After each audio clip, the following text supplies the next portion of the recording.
Episode 18 of Season 2 of the Belleville Sens podcast is here.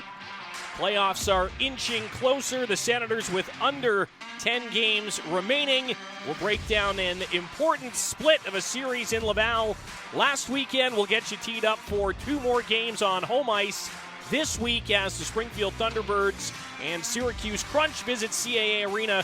We'll also hear from Stephen Halliday, the newest Belleville Senator, made his AHL debut last weekend in Laval, held his own.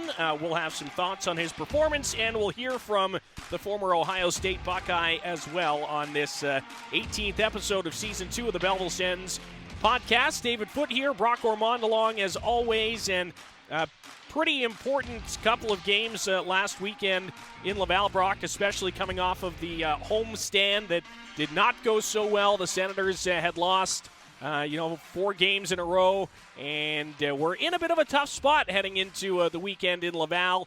The Rocket were inching a little bit further ahead in the standings. It seemed like everybody was either making up ground or making further ground ahead, and that weekend really stalled the Sens, so they needed to go into Laval. They needed to get a result in a difficult building, and they get a split, which when talking to coaches and players, etc., after the game, that result is enough to keep you in the race and to keep things interesting here for the final 8 games now of the regular season. Yeah, nice bounce back on that Saturday after the 2-1 loss on Friday. It was a hard-fought effort. A lot of shots again, much like on the Sunday of the previous homestand against the Hartford Wolfpack. A lot of shots, but unfortunately not a whole ton of results, just the one goal from Igor Sokolov. And then Belleville comes around, scores 5 in Laval on Saturday. Nice. It's a short turnaround, too, which made it even just that much tougher. But the depth guys come into it, and we talked a little off-air or off the podcast about that, too.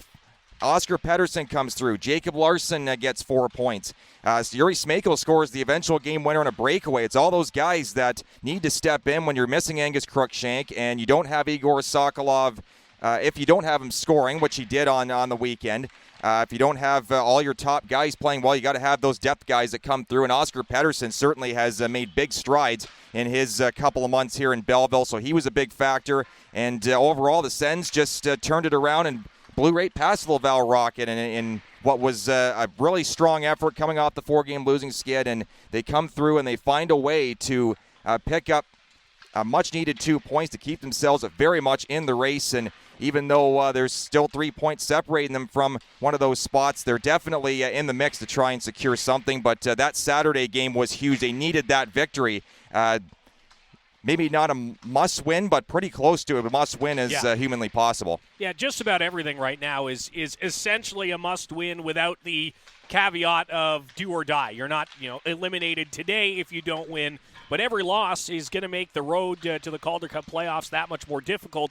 And we'll give you a little preview of what the playoff picture looks like now. We'll recap it again coming up later on in the program. But as Brock said, Senators come into the week with 68 points. They are 2 points back of Laval, who have the 5th and final playoff spot. 3 points back of Toronto, who are in 4th. And then 7 points back of the Rochester Americans, who are in 3rd. Belleville's magic number to clinch a playoff spot is 16. They have 16 points to gain, but as we've kind of talked about a few times over the course of recent weeks, it's the magic number is what it is, but Belleville still controls its own fate. So you don't have to stare at the magic number and go, well, we're in trouble right now.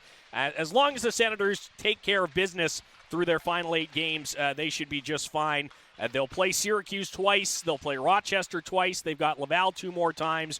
Toronto and Springfield rounds out the final 8 games of the season. So, as Dave Bell's been saying, plenty of points to be gained. And, he had a nice philosophy on the weekend in Laval when we were asking about, the playoff atmosphere and, just the crowd and things like that. And he said, look, these guys just have to enjoy the moment. They have to embrace that.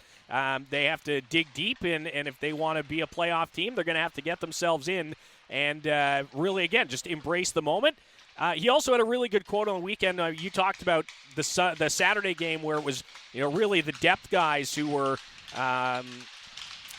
doing the majority of the work offensively, and he kind of talked about that being one of the difficulties this team has faced. He said, look, it's not Angus Crookshank or Matt Highmore or Roby Arventi, etc. coming over the boards. It's guys who are skilled hockey players, but more role-playing guys, grinders, checkers, your dump and chase guys. He said they do their jobs, and they do their jobs really well. But for the most part, these aren't guys whose number one role is to score. And you do feel like you miss those guys at this time of year. Yeah, absolutely, especially guys that can put the puck in the back of the net with regularity, like Yarventi, like Crookshank, and a couple others as well. So it's guys like that can really make a difference in winning or losing when you get to this point of the year, and also in the postseason, especially silencing a Laval building that usually is pretty hostile at the best of times. So Sens come out and really lay the body on the Saturday, and they turn it around, and they get the chances that they had the previous night, but this time they get results out of it. And it's thanks to guys that can really, bury the biscuit when they get the opportunity. And some guys are more known for being checkers at this level, where they were more known for being scorers at the junior or college levels. So the fact of the matter is these guys do have the history of being able to score, but at the same time they go in here to the AHL, and sometimes things are just a little bit different. Their roles are different. They're not asked to do that kind of job. Jamison Reese is a prime example as well. It comes in, plays a really good weekend, and comes out of it and ends up getting rewarded. And it's all about just being able to shift around, put yourself into a variety of roles and be able to fulfill those roles well. And that's what a lot of these guys have done, and it's thanks to guys like that. That's why the Belleville Senators are still very much in the picture right now. Yeah, more than in it. They're basically on the frame right now. They're trying to get their way, into the playoff, structure, I guess, into the spots, and some strong performances over the next week will certainly do that.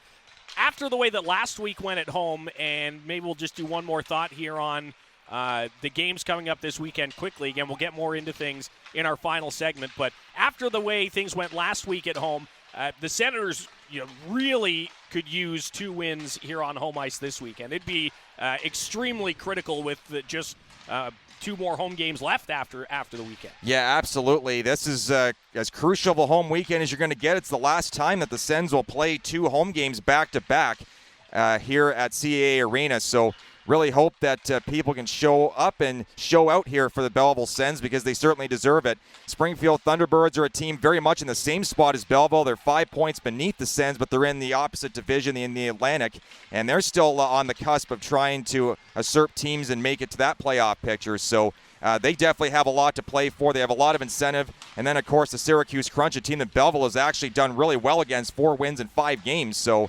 or 5 wins in 6, I believe it is, actually. So certainly not at all a lost weekend for Belleville. They can absolutely turn this thing on its head. And, of course, Springfield plays on Wednesday. And it's actually, as of the recording of this podcast, that game is just about to get underway at Coca-Cola Coliseum. So things standings-wise may look a little bit different. Toronto may have a little bit more of a cushion, but the positioning shouldn't change anyway before we get to the weekend. We'll take a quick break when we come back. More recap of last weekend, and we will talk to the newest Belleville Senator, Stephen Halliday, will join us on episode 18 of the Belleville Sens podcast.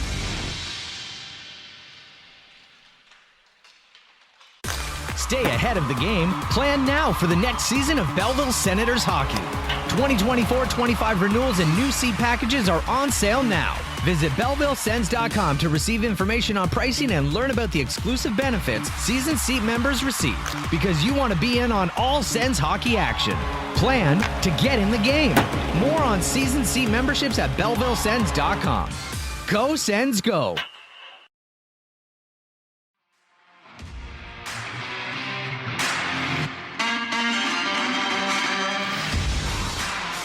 Middle segment of Season 2, Episode 18 of the Belleville Sens podcast. David Foote, Brock Ormond here. We've been chatting a little bit about last weekend. A 2-1 loss at Laval on Friday, March 29th. Igor Sokolov, the only Senator to score, despite, as Brock mentioned in our opening segment, 37 shots on Jakub Dobeš, who was Just been an absolute workhorse for the Laval Rocket this year. He's up close to 50 starts now. This campaign is Jakub Dobish, who is actually a former teammate of our guest in this segment, Stephen Halliday. They played together at Ohio State. He'll talk a little bit about that coming up. Also, last weekend, Saturday, a 5-2 Senators win. Again, we talked about it. The depth scoring coming through. Josh Curry, Max Gannett, Cole Reinhardt, Yuri Smekel all scoring.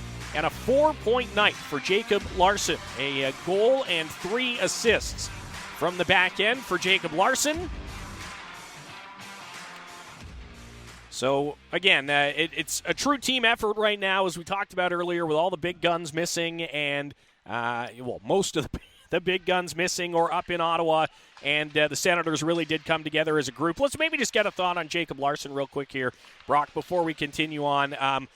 This is a guy who has meant so much to this team in the last 2 years, not just because he is shattering personal statistics for offense this year, but also just the way he is in the room, in the community. He's been an excellent leader and an excellent part of the leadership team for this squad, even with his call-ups that he got earlier on in the season. This is a first-round pick to Anaheim some years ago who, you get a guy drafted so highly and he could maybe have a different mindset being here in the AHL. That has not been the case with Jacob Larson. He has been, an outstanding piece of this puzzle. Yes, he has, and Larson is one of those guys that guys can lean on, and Oscar Pettersson talked about it when he chatted with me and us earlier this year.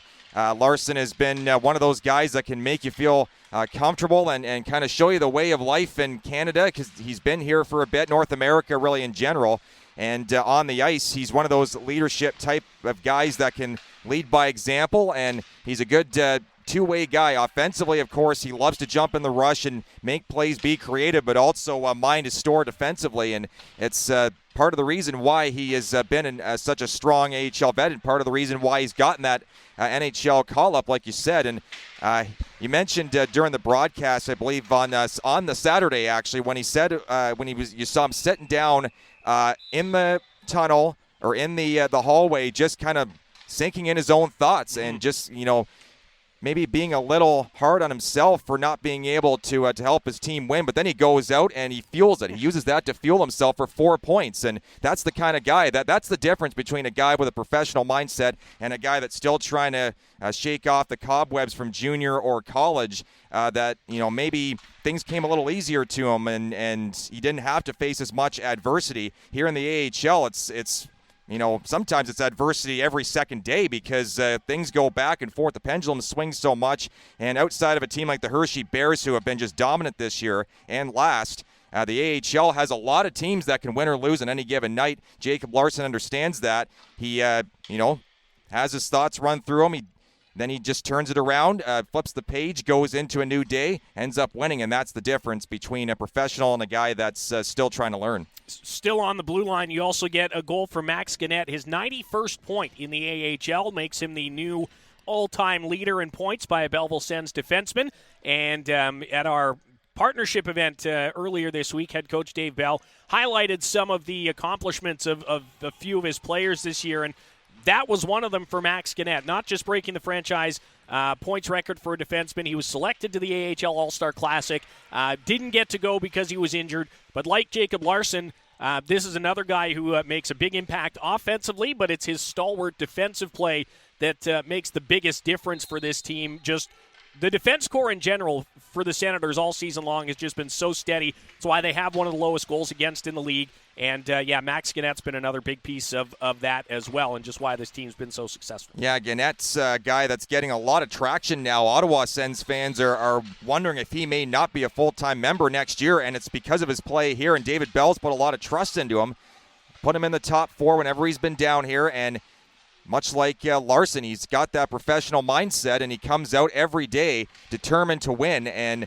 also very similar player, too, a guy that plays a good, solid two-way game, never seems like he's out of position too much, and it results in what you're seeing right now with him, a lot of points and a lot of great accolades. And, of course, that All-Star nod was very well-deserved. Got to tip your cap to him for being able to play as well as he has to get one of those coveted spots, because the North Division only had about 8 spots. So one of them was Angus Cruikshank, and then the other one taken by him before he had to leave due to injuries. So Max Canet wholeheartedly deserves all his accolades this year, and if he comes back to Belleville, plays here regularly next year, again, he is going to be a key piece of this puzzle and someone that fans will continue to enjoy. They've already enjoyed him a lot over the last couple of years. Yeah, absolutely. And one of those handful of players who is in, it's more like an armful of players that are in contract years and will have to sort out new deals come the offseason. But somebody, that Sens brass is certainly not going to ignore the impact he's made on the entire organization in the last couple of years.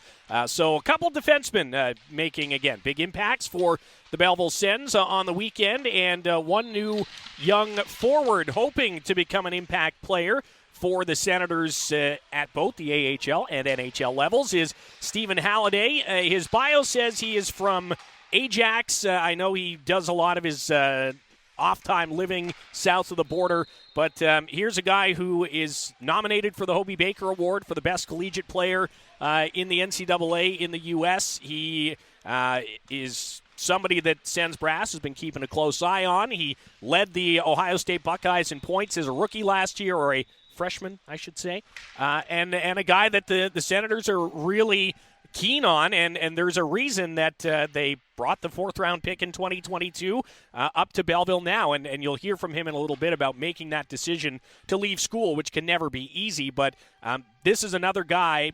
Add him to the list of players this year, Brock, that have either made AHL debuts or North American pro debuts and fit in like that's not the case. Yeah, absolutely. Halliday has been hard-nosed player. He's a guy with a lot of talent. Spurned the Ontario Hockey League. The Niagara Ice Dogs drafted him, and he chose not to report. And I mean, there's a whole other story with Niagara right now, but that we won't get into on here. But Halliday is a guy that, as a Canadian player, of course, he's got the bit of American bloodlines in him. So he goes to Ohio State, which is known for being a pretty decent hockey school, really. Of course, the football team is king on campus, but the hockey team certainly holds its own, too. They draw really well over in Ohio, and Halliday comes in and is a big part of the Buckeyes and their success, and there's continuing to make them a solid contender in the NCAA Division I ranks every single year. Of course, they're out this year, but Stephen Halliday, a guy that is showcasing exactly why Belleville was so sought after for him. The Ottawa Sens drafted him, comes in here, and after raking the points in his first 2 years in NCAA, he comes in and does not look out of place at all against the Laval Rocket. Steady forward. Again, a two-way guy that can play up and down the ice. Of course, offensively is where he shines the most. But ask anybody what you can bring to a team, and all you can say is give it your honest best effort every single night, and good things will come to you. And Stephen Halliday certainly is more than deserving of getting his chance with this Belleville Sens organization as he tries to impress the Ottawa brass as well. Well, let's hear from Stephen Halliday, just 21 years old. Again, the bio says Ajax for the 6'3", 214-pound or so forward. And the former Ohio State Buckeye joins us right now on episode 18 of Season 2 of the Belleville Sens podcast. Thanks for taking some time, first of all. Yeah, no worries. Thank you for having me. What have the last, few days been like for you, the last couple of weeks, signing your ELC, the ATO, and making that decision to come to Belleville to finish the year? Yeah, no, I'm grateful for my 2 years at Ohio State. They were nothing but the best to me, and I'm excited to watch the guys next year and follow them along. But, I just felt like it was the best decision to come join these guys and hopefully push for a playoff spot. Yeah, well, I do want to talk a little bit about the experience at Ohio State in a moment or two. What have your first impressions been of Belleville, of the facility, of the team? I know you haven't been around long, but what have those first impressions been like for you? Yeah, no, it's been great. I had a couple of buddies on the team beforehand, so it was pretty easy to kind of try and get adjusted there. But the guys have been unbelievable to me. Treat me like one of the guys, and that's all I can ask for. Yeah, who are some of the guys that you knew before? I was going to ask if your experience at rookie camp, et cetera, kind of made this more familiar. Yeah, I know I lived with Igor the last summer a bit, so I know Igor pretty well. And then obviously with the rookie camp, I know Boosh, Petey pretty well, Fies my roommate on the road, so it's been pretty easy just to kind of get acclimated with all the guys just because I knew a lot of them going in. Yeah, it makes a big difference for sure. We're chatting with Sens forward Stephen Halliday. He'll wear number 17 for the Belleville Sens. How would you describe your play style for fans who maybe haven't seen you play? Is there anybody that you modeled your game after growing up? Yeah, no, I try to watch a lot of different guys, just kind of take bits in taking bits out of everyone's game and kind of adding it to my own.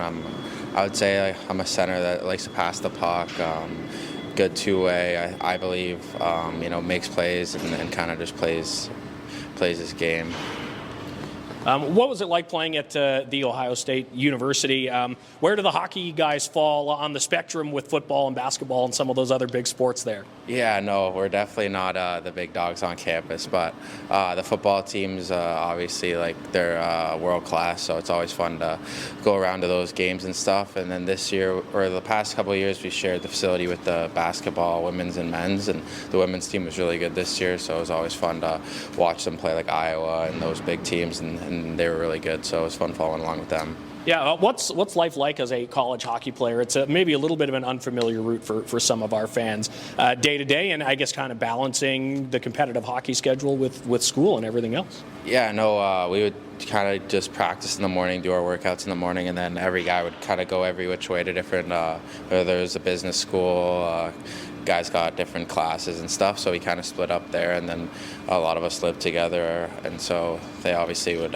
go back to their houses and stuff, so it was definitely a good experience, and I was really grateful to have that. Also putting up some pretty good numbers as well, nominated for the Hobie Baker Award as Collegiate Player of the Year. What does that mean to you to get that kind of recognition, even as a nominee? Yeah, no, it was definitely cool. Me and Scooter. Scooter is one of my closer buddies on the team, so it was kind of cool to go through that with him. And then obviously, grateful for the coaches and stuff for the nomination too. So, it was definitely a surreal feeling. But again, would have traded it all for a national championship or Big Ten championship. We were pretty close, but it was definitely a really good experience.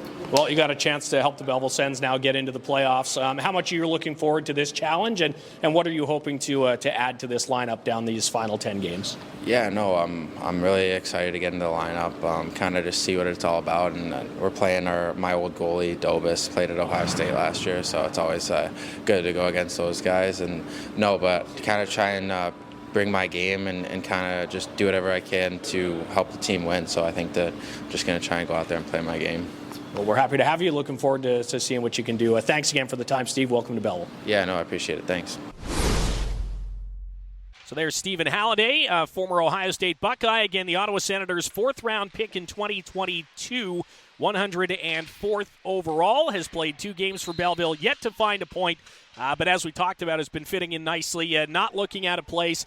Had a couple of really good chances in his debut on Friday in Laval, and yeah, I mean, you listen to his chat there, Brock. He talks about knowing some of these guys through rookie camps, and obviously was a teammate of Jakub Dobish from Laval for a little bit at the Ohio State. And I'm sure that familiarity kind of helps you to make the jump and maybe in your own head go, yeah, if these guys are here, I belong here as well. And you can help with that acclimatization process, if you will. Yeah, that's right. And Dobish showcasing, that he can play at the AHL level. So, Halliday figures he can really make an impact as well. And the points will come more eventually once he gets acclimatized to the AHL game. Not everybody steps right in fresh off college campus and produces at, point per game pace or better than point per game in the American Hockey League. So that's the one thing that he's going to have to learn or maybe understand, that professional hockey is a whole different beast. You're one step beneath the NHL. You got an opportunity to impress upon a lot of people in an NHL organization, and the coaches at Ohio State and management staff certainly have him in line for doing good things at the professional level. And a guy that had a lot of hype coming into his college hockey career, junior hockey first in the USHL, then college, and now here in the AHL. So he can handle the pressure, and he proved it. Like I said, these guys are have these professional mindsets, and it's so easy to get discouraged, especially when you don't score often like you're used to. But eventually he'll understand, things will come, and hopefully we'll see him pot a few, or at least one, hopefully, by this weekend against Springfield and Syracuse, two teams that are right in that hunt. And that's another thing, too. Stephen Halliday getting a chance to be plopped into a playoff race, and it is a tight one in the North Division. So that's another thing, too, that is not easy. It's not easy the best of times starting out in the American Hockey League right from October on, but being plunked right into a playoff race that is as tight as it is and as heated as it is in the North is, again, a lot of confidence in that guy, that's for sure. Yeah, and I mean, it's only going to be like 10, 11 games by the time the season is done, and assuming he plays in every game the rest of the way out. He's played in 2, so it would be 10, and it doesn't seem like a lot, but come rookie camp in the summer, and then training camp in the fall, and then the start of next season. As similar was the case to Levi Merilainen coming over from Europe early, or Oscar Pettersson coming over from Europe early. These 10 games will pay some big dividends for Halliday moving into 2024-25, just in terms of not having to worry about getting your feet wet again. You can just dive right in, and that familiarity is just that much stronger.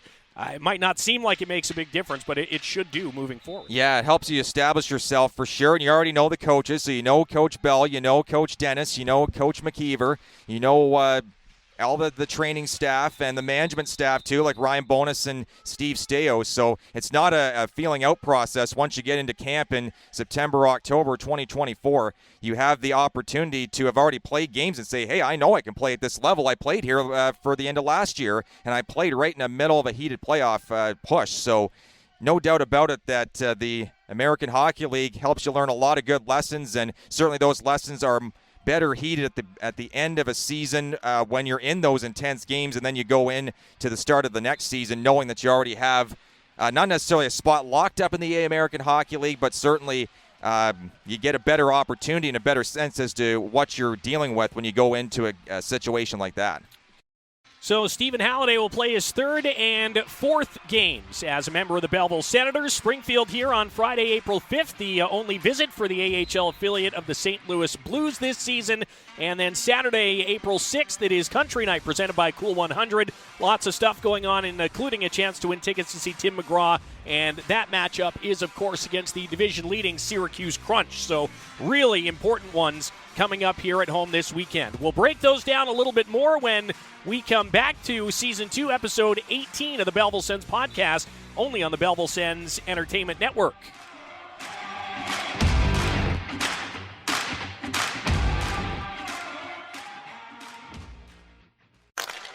Get in on it. Get in on the exciting AHL action and support the Belleville Senators, your hometown pro hockey club. Tickets for all the home games are on sale now, with options to suit any fan. Purchase yours today at Ticketmaster.ca, BellevilleSens.com, or email tickets@BellevilleSens.com. Don't miss out on this heart-pounding, adrenaline-pumping hockey. Get in on it. Guarantee your seat to see the Sens.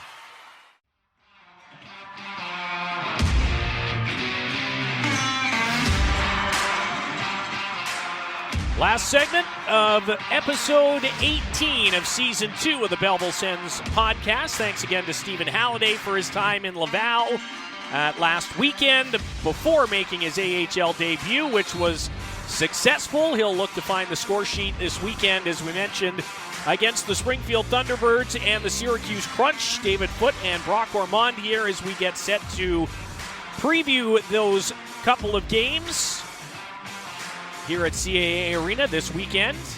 Again, Friday night the 5th against the Springfield Thunderbirds. Saturday night the 6th against the Syracuse Crunch, AHL affiliates of the St. Louis Blues and Tampa Bay Lightning, respectively. And a couple of teams who are in different spots in their respective playoff races, Brock, and will provide two different challenges for the Senators as well. The Crunch, obviously a team Belleville knows very well. The Thunderbirds, not so much. These teams haven't faced each other since I think it's November 3rd was their last meeting. Early in the season, Sens were out in Springfield. They lost 6-3 to the Thunderbirds. Yuri Smakel scored his first AHL goal in that game, had a goal and an assist. Garrett Pilon and Igor Sokolov also scored in the losing cause to the Thunderbirds, who are a little bit of a different-looking team than they were in November. Same can be said for the Senators, I suppose. But, let's start with Springfield. This is a team that has a 1-0 lead in the two-game season series on Belleville. You mentioned it earlier on. They're sitting in 7th in their division as well, second last and out of the playoff places. But as of recording of this, and again, the school day games throwing a wrench into all of our plans in terms of trying to be timely. But this is outside the division, so it's not as important. But if they beat Toronto this afternoon, they are tied on points with Lehigh Valley and also have the regulation wins tiebreaker. So, long story short, Friday night, it's a team in a similar spot to Belleville. They need wins to get into the playoff race and to hold on to a spot in the Atlantic Division, which will provide a bit of a tough test. Yeah, the Atlantic has been a bit of a topsy-turvy division this year, and Springfield definitely has the opportunity to try and take over, but then you got the Belleville Sens, a team that has just as much incentive as them, facing them. Springfield coming on the road as well, playing Toronto, then coming to Belleville and playing on Friday nights. So, definitely the Springfield Thunderbirds, a team with a lot of talent, and it's interesting why they've kind of struggled to get themselves into those top spots in the Atlantic, because you got the Bitton brothers, Sam and Will, that have both been good. Ryan Suzuki, the younger brother of Nick Suzuki, the Montreal Canadiens, he's one of their top scorers. You got Hugh McGing, a guy that pretty familiar, I would say, to the AHL. He's a St. Louis Blues prospect, one of their top prospects. And then an interesting guy, a couple of them on the back end, Callie Rosen and Joseph Duzak, both former Toronto Marlies. And for Rosen, in his case, he was a former Maple Leaf as well.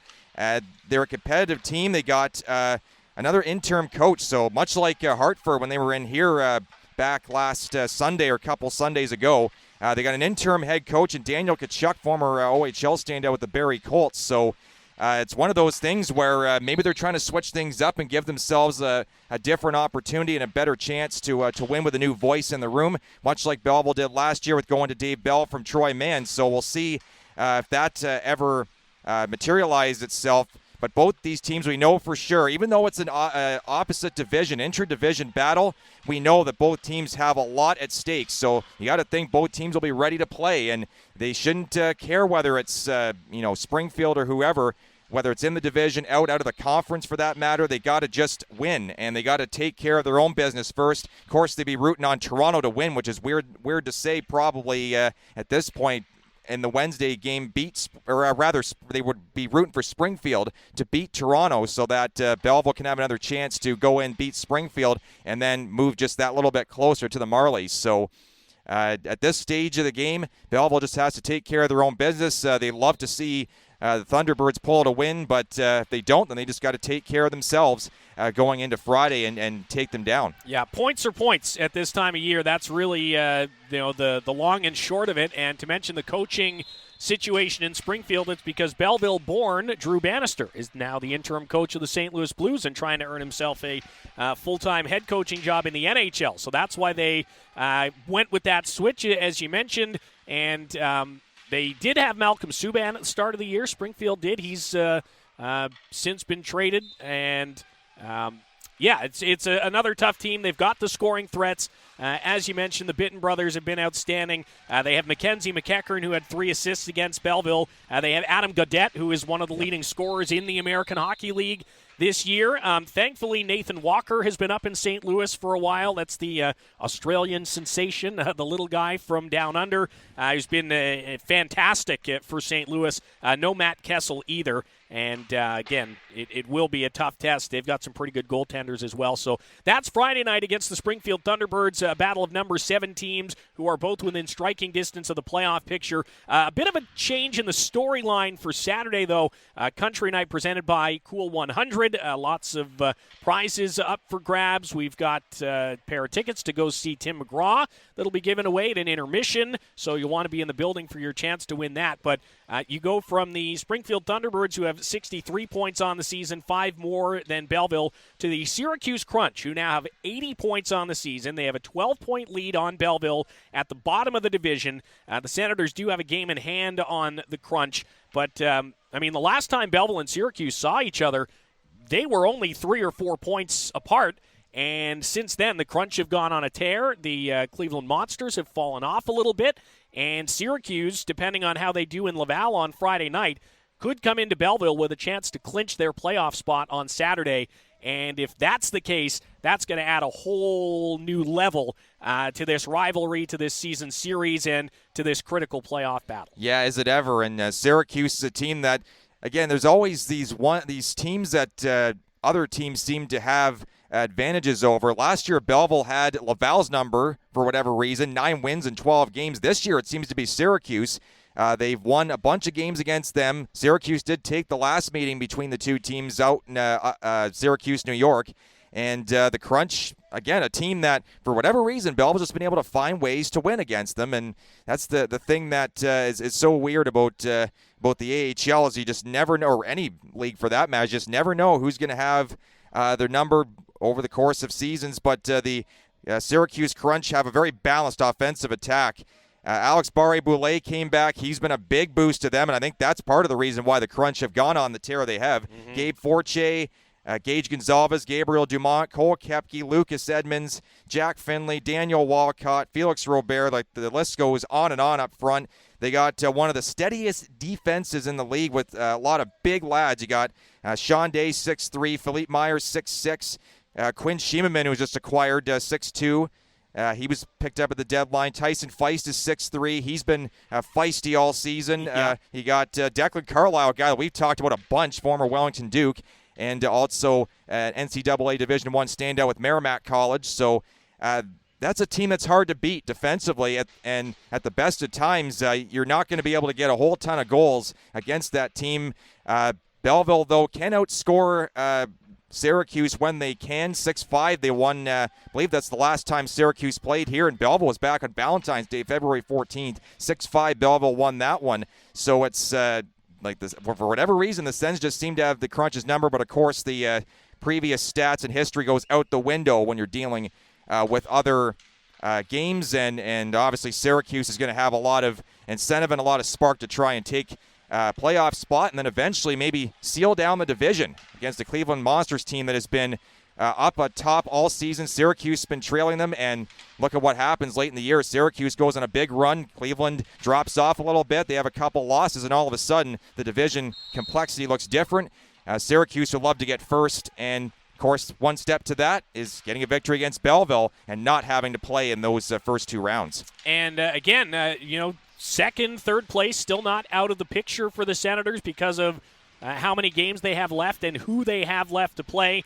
You go maybe wishful thinking, or in a perfect world, you take all 16 points, and along with that, you're going to – Belleville's magic number to clinch the division is 26. So obviously they can only gain 16 points, so they would have to make up 10 more points somehow. But if you go 8-0 the rest of the way and you pick up 4 points from Laval, and you pick up 4 points from Rochester, and you pick up 2 points from Syracuse or Toronto, there's your 10-point gap, and that's how you make up ground on the teams ahead of you. You beat them. So, exactly. Technically, first place in the division is not out of the question, but right now the Senators are just focused on getting into the playoff places. They're in the picture for sure. Just a handful of points out as they get set for these 2 games coming up here at home this weekend. Again, Belleville's 5-1 against the Crunch this season. They have, for the most part, all been very tight games, and we expect the same for Saturday when the Sens host the Crunch here at CAA Arena.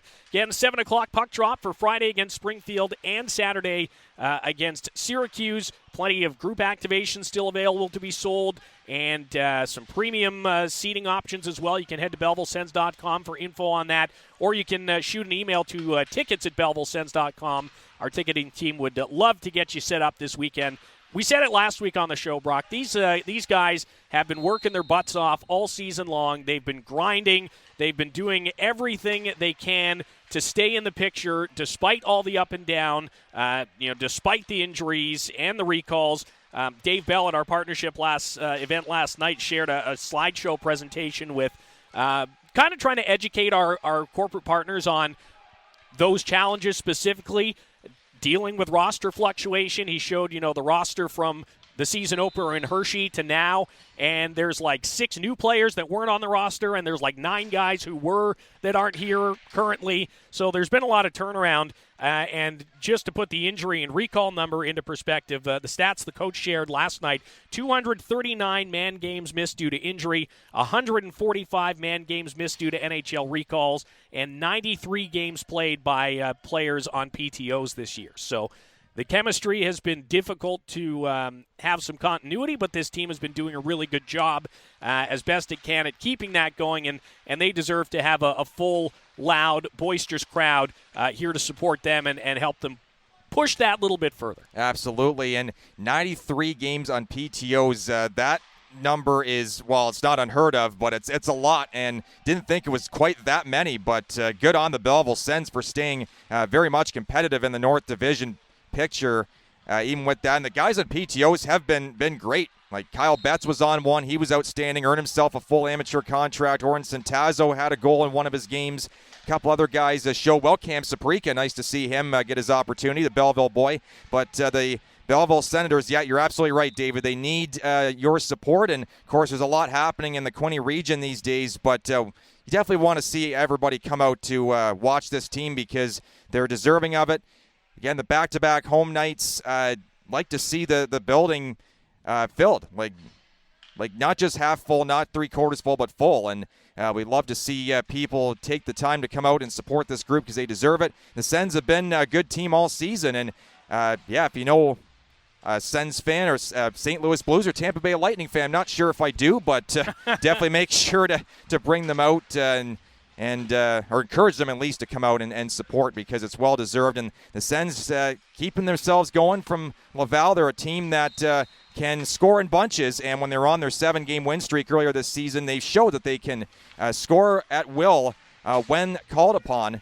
It's just all about now gaining some consistency and matching up what they did against Laval on the Saturday night and even on the Friday night when they were getting chances, 30-plus shots. They just could not quite find a lane to score, or except for one on Jakub Dobesh. So just keep piling the net and keep getting traffic in front of the Springfield goaltenders and the Syracuse goaltenders. Just keep putting traffic in front, causing a lot of trouble. Get guys like Smejkal in front of the net in the power play. And use the point men effectively for shots through because they've done that so well this year. Gannett, Larson, Hetherington, among others. So that's the strategy for Belleville, and 4 points very much on the table, and they can very much take them away against a team out of the division and a team that they've had their number all season, 5 wins in 6 games. They know the formula by now. It's just a matter of executing, and again, a lot of fan support would certainly help that. Tickets at Ticketmaster.ca or BellevilleSens.com to see Springfield and Syracuse this weekend. With that, we'll say goodbye for Brock Ormond. David Foote, thanking you for listening. Thanks again to Stephen Halliday for his time. Don't forget to subscribe to the show, toss us a rating and a review, and we'll talk to you next week on episode 19. We leave you with the highlight of the week, courtesy of Oscar Pedersen from a sweet feed by Josh Curry in Laval on Saturday. Forward for Curry. He's over the line trying to cut to the middle. Here's a chance for Pedersen. He scores! Josh Curry gets in. The play is broken up in a wide open cage for Oscar Pedersen to fire home number 2 on the season, and the Senators have a 4-1 lead.